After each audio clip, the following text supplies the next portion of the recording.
Hello good morning everyone, welcome to Guru NEET Indore. मैं Surendra Singh Rajput, faculty of zoology.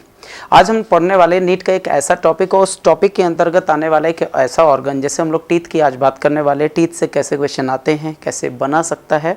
और ये एक वन शॉट रिवीजन टाइप का ये आपका लेक्चर रहेगा। टोटल 5 से 7 मिनट का, जिसमें आपको सारे जितने भी बेसिक इन्फॉर्मेशन होंगे वो टीथ से रिलेटेड सारे मैं यहाँ पर आपके सामने डिस्कस करने वाला हूँ।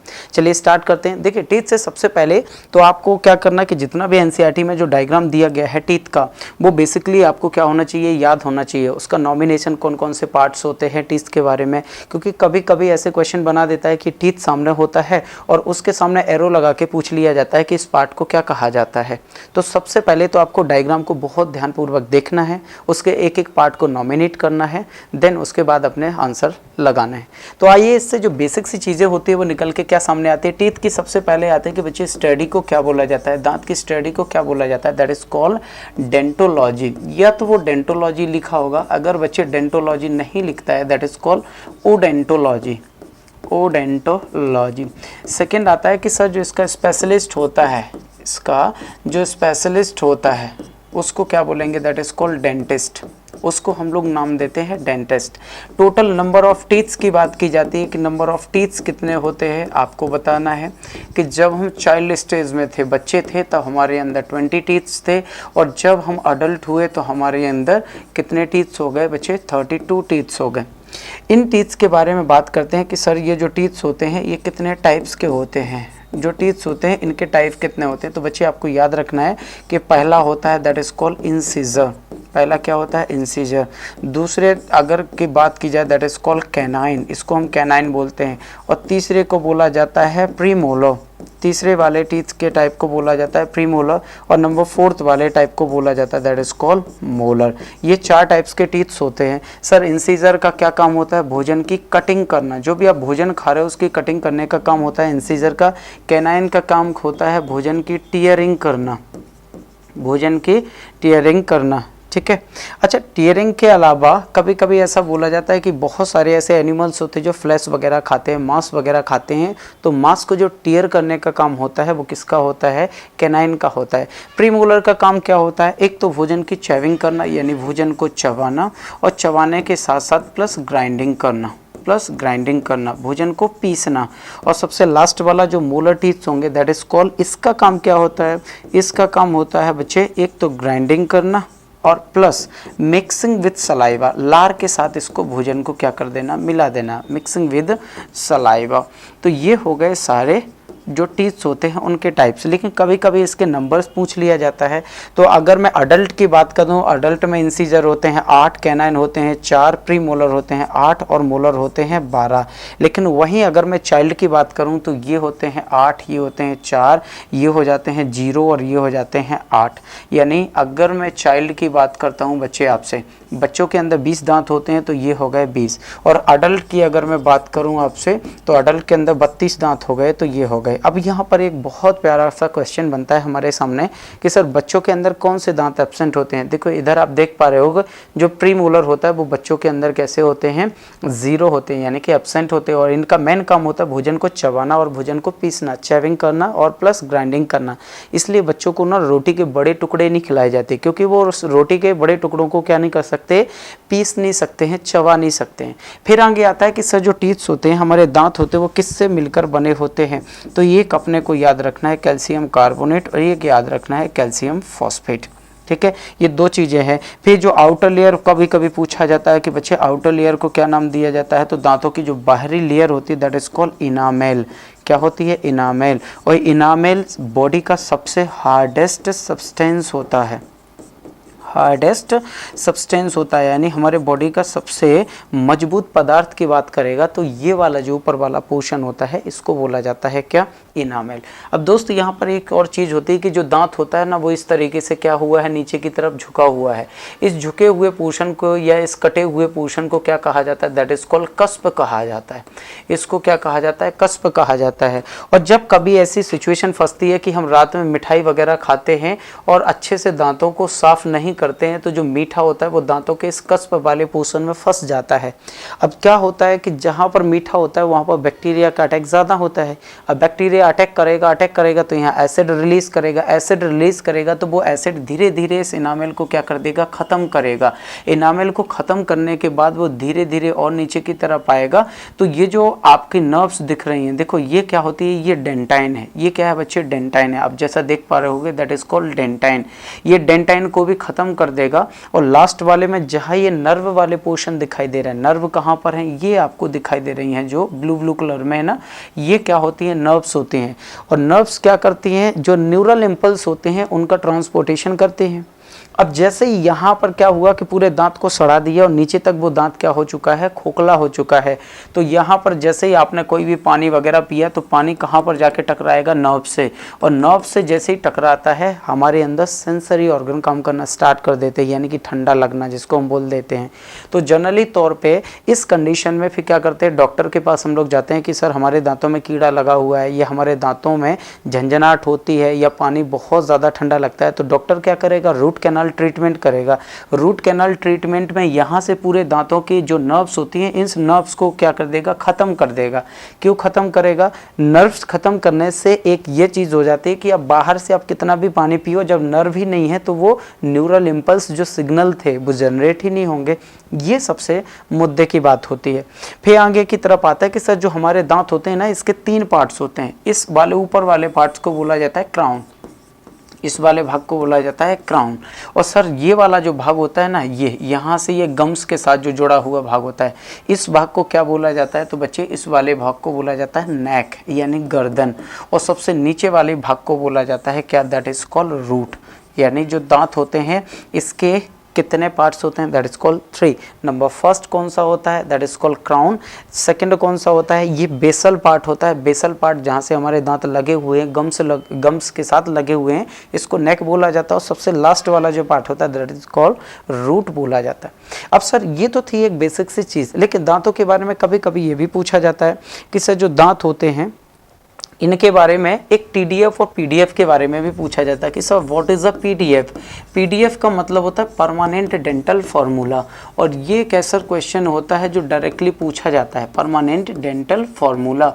और परमानेंट डेंटल फार्मूले की जब हम बात करेंगे, यानी वो अडल्ट के दांतों की बात कर रहा है। और अडल्ट में कितने दांत होते हैं, 32। यानी 32 दांतों का जो फार्मूला होता है वो 2 1 2 3 divide by 2 1 2 3 multiply by 2 are equal to 32। इतने सारे क्या हो जाते हैं, दांत हो जाते हैं। लेकिन वहीं अगर मैं बात करूं कि सर इसका टीडीएफ क्या होता है, टीडीएफ का मतलब होता है टेम्परेरी डेंटल फार्मूला। इसका मतलब क्या होता है, इसका मतलब होता है दोस्त टेम्परेरी डेंटल फार्मूला। और टेम्परेरी जो डेंटल फार्मूला होता है, ठीक है, टेम्परेरी डेंटल फार्मूला जो होता है उसमें 20 दांत होते हैं। और जो 20 दांत होते हैं इन्हीं को कहा जाता है चाइल्ड टीथ। चाइल्ड टीथ यानी कि बच्चों के दांत। साथ ही इसको एक और नाम दिया जाता है टेम्परेरी टीथ। इसको क्या नाम दिया जाता है बच्चे, टेम्परेरी टीथ। ठीक है, टेम्परेरी टीथ। और इसी को कहा जाता है मिल्क टीथ, यानी दूध के दांत भी इन्हीं को कहा जाता है। ये कितने होते हैं बच्चे, 20। इसका डेंटल फार्मूला होता है 2102 divide by 2102 multiply by 2 are equal to 20 दांत होते हैं। ठीक है, चलो अब आगे की तरफ आते हैं कि सर ये तो है। अब दांतों की कभी कभी क्वालिटी पूछी जाती है कि सर दांतों की क्वालिटी क्या होती है। देखो दांत हेट्रोडोंट होते हैं। हेट्रोडोंट मतलब दांत में टाइप्स होते हैं अलग अलग, इसीलिए वो हेट्रोडोंट होते हैं। मोनोफायोडोंट मतलब ऐसे दांत जो जिंदगी में एक बार आते हैं। देखो अब दांतों की मैं क्वालिटी लिखने वाला हूँ। तो पहला क्या होता है, मोनोफायोडोंट। मोनोफायोडोंट का मतलब ऐसे दांत जो जिंदगी में एक बार आते हैं। और वो दांत कितने हैं, 12। जैसे सपोज दैट कि मैं जब बेबी फॉर्म में था तो मेरे अंदर जो 20 दांत आए होंगे वो दूध के दांत थे, वो एक बार ख़त्म हो गए, टूट गए। तो दोबारा से जो 20 आए होंगे वो परमानेंट बन गए। और 20 आने के बाद जो दोबारा से 20 आए हैं जो परमानेंट बन चुके हैं, उसके बाद जो दांत आते हैं वो 12 दांत आते हैं, जिनको क्या कहा जाता है, मोनोफायोडोंट कहा जाता है। दूसरा आपसे पूछा जाएगा व्हाट इज़ अ डायफायोडोंट। तो डायफायोडोंट हिंदी में बोला जाता है बच्चे द्विबारदंती। ये ऐसे दांत होते हैं जो जिंदगी में कितनी बार आते हैं, 2 बार। और फिर आपसे पूछा जाएगा सर परमानेंट टीथ कितने होते हैं। सोच लो परमानेंट टीथ कितने होते हैं। तो बेटा परमानेंट टीथ में फिर आपको ना 32 ही लिखना, 12 मत लिखना। पता है क्यों? क्योंकि मान लीजिए मेरे 20 दांत थे पहले, वो टूट गए, तो दोबारा से जो 20 दांत आए हैं वो तो क्या हो गए, परमानेंट ही हो गए ना डेफिनेटली।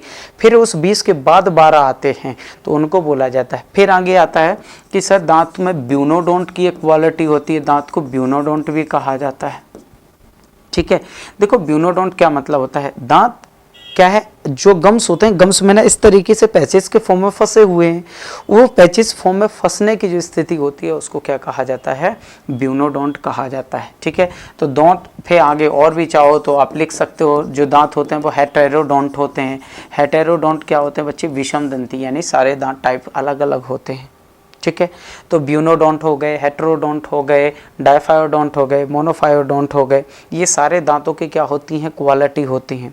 अब आगे आ जाता है कि सर जो दांत होते हैं हाथी में, कभी कभी जो बाहर की तरफ निकले हुए दांत होते हैं ना हाथी के, इनको कहा जाता है कस्प, और जो कस्प होते हैं वो अपर इंसीजर में काउंट किए जाते हैं। इसलिए बार बार एक कहावत बोली जाती है कि हाथी के दांत दिखाने के कुछ और खाने के कुछ और दांत होते हैं। फिर थोड़ा सा और आते हैं कि सर दांतों में रूट कितनी होती है। देखो कई बार ऐसे होते हैं ना जो विजडम टूथ होते हैं ना, अक्ल की डाढ़, जैसे अगर मैं बोलूं कि मेरे अंदर ना तो 20 दांत हैं ना ही 32, मेरे अंदर अभी 28 टीथ हैं, यानी 28 दांत हैं। इसका मतलब क्या है, आपके अंदर काम करने वाले सारे दांत आ चुके हैं। कितने दांत बच गए, 4, और वो 4 दांतों को क्या बोला जाता है, विजडम टूथ। तो आपके अंदर अभी कौन से दांत एब्सेंट हैं, that is called wisdom tooth, और विजडम टूथ को कहा जाता है अक्ल की डाढ़, अक्ल की डाढ़। और ये कितने होते हैं, ये होते हैं बच्चे 4, और इन्हें कहा जाता है क्या, जो अक्ल की डाढ़ होती है बेटा, इनको एक शब्द से क्या किया जाता है, डिनोट किया जाता है। उस शब्द का नाम है वेस्टिजियल ऑर्गन, वेस्टिजियल ऑर्गन। ऐसे ऑर्गन जो हमारे बॉडी में होते तो हैं बट किसी काम के नहीं होते, इट मीन्स वो काम नहीं करते हैं, जैसे अपेंडिक्स हो गए, जैसे विजडम टूथ हो गए। ठीक है, ये कुछ ऐसे ऑर्गन हैं जो आपकी बॉडी में हैं बट ज़्यादा काम कर ही नहीं रहे हैं, काम के नहीं हैं, तो उनको बोला जाता है अवशेषी अंग। और विजडम टूथ कितने हैं, 4 हैं। हम लोगों ने कितना पढ़ा है सर, हम लोगों ने पढ़ा है जो दांत होती है, दांतों की स्टडी को बोला जाता है डेंटोलॉजी, इसके डॉक्टर को डेंटिस्ट कहते हैं। टोटल दांत होते हैं 32, बच्चों में होते हैं 20। दांतों की आउटर सरफेस होती है एनामेल, जो सबसे हार्डेस्ट सब्सटेंस होता है। दांत किससे मिलकर बना है, कैल्शियम कार्बोनेट और कैल्शियम फॉस्फेट से मिलकर बना होता है। दांत कहाँ पर लगे हुए हैं, गम्स में लगे हुए हैं, एक हड्डी से जुड़े हुए होते हैं, और उस हड्डी को क्या नाम दिया जाता है, मैक्सिलरी बोन दिया जाता है। देखो ये क्या होता है कि ये जो आपको रेड रेड पोर्शन दिख रहा है ना, ये गम्स हैं। ये क्या है बच्चे, गम्स हैं। गम्स के नीचे ये वाला जो एरिया गया है ना, ये दांत नीचे की तरफ धसे हुए हैं, और सबसे लास्ट वाला जो पार्ट होता है that is called apex. Apex मतलब आगे वाला भाग, बिल्कुल आगे वाला भाग। ठीक है, और अगर आपसे पूछे कि ये वाला कौन सा होता है, तो ये एल्वियोलर बोन्स होती है, हड्डियां होती हैं जिनसे हमारा दांत जुड़ा हुआ होता है। जो दांत होता है, दांत का ये धसा हुआ पोर्शन को हम लोग नाम देते हैं कस्प, और कस्प से ही हमारी कैविटी शुरू होती है मीठा खाने से। फिर आगे आता है कि सर कितने टाइप के दांत होते हैं, सर दांत होते हैं 4 टाइप के, इंसिजर, कैनाइन, प्रीमोलर और मोलर। हमारे अंदर अगर अडल्ट की बात करें तो 8, 4, 8, 12 के सीक्वेंस में होते हैं, और बच्चों में 8, 4, 0, 8, यानी बच्चों में एक दांत एब्सेंट होते हैं। कौन से, प्रीमोलर एब्सेंट होते हैं। प्रीमोलर का काम क्या है, चैविंग करना, भोजन को चबाना प्लस भोजन की ग्राइंडिंग करना। तो दोस्तों एक बात समझो, बच्चों को ना हम बड़े फूड पार्टिकल्स नहीं दे सकते, क्योंकि उनके अंदर चबाने की जो दांत चाहिए वो क्या है, अभी एब्सेंट हैं। ठीक है, फिर थोड़ा सा और आगे चलते हैं कि सर जो दांत होते हैं, दांत कैसे किस किस क्वालिटी के, मोनोफायोडोंट मतलब ज़िंदगी में एक बार आने वाले, डायफायोडोंट मतलब ज़िंदगी में 2 बार आने वाले। ठीक है, परमानेंट टीथ यानी 32 होते हैं। ब्यूनोडोंट मतलब दांतों के अंदर धसा हुआ पोर्शन, और हेटेरोडोंट का मतलब दांत अलग अलग टाइप के होना। ये क्या है, दांतों की क्वालिटी होती हैं। फिर आगे आता है कि सर यही जो डेंटाइन आपके सामने था, है ना, आप ऊपर क्या ऐसे समझ लीजिए कि सर ये जो इनामेल था ना, इसी इनामेल के साथ कैल्शियम मिलकर दांतों को कैसा कर लेते हैं, वाइट कर लेते हैं। लेकिन कभी कभी किसी के दांत देखना किनारे किनारे पर हल्के पीले रंग के होते हैं, तो जो हल्का पीला रंग होता है वो ना डेंटाइन के कारण होता है। ठीक है, आई थिंक ये वो सारे के सारे क्वेश्चन हैं जो एक फास्ट रिवीजन के लिए आपके लिए बहुत ज़रूरी थे, और यहाँ से कहीं ना कहीं अगर क्वेश्चन पूछेगा तो डायरेक्टली क्वेश्चन आपसे बना भी दे सकता है। ठीक है, आपको ये सीक्वेंस बिल्कुल नहीं चेंज करना है। 2 1 2 3 लिखा है तो 2 1 2 3 ही लिखिएगा, इसका सीक्वेंस आगे पीछे मत करना, नहीं तो ये सीधा आंसर क्या हो जाता है, गलत हो जाता है। ठीक है, बस इसी तरीके के वीडियो के लिए बने रहिए गुरुनेट इंदौर के साथ। तब तक के लिए नमस्कार।